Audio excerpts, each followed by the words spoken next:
Memulai perjalanan untuk menurunkan berat badan bisa menjadi pengalaman yang mendidik dan memotivasi.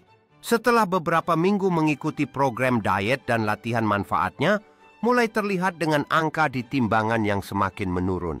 Mengganti makanan tinggi kalori dengan pilihan sehat seperti salad bisa sangat membantu dalam proses penurunan berat badan.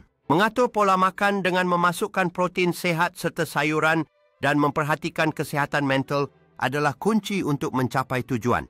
Minuman sehat seperti smoothie bisa menjadi pilihan ceria dan menyegarkan dalam rutinitas harian kamu.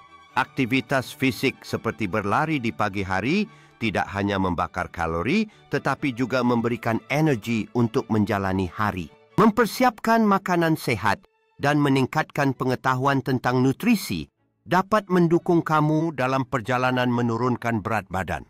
Mengunjungi pasar lokal untuk membeli bahan makanan segar dan menyiapkan porsi makanan di awal minggu adalah strategi yang sangat efektif.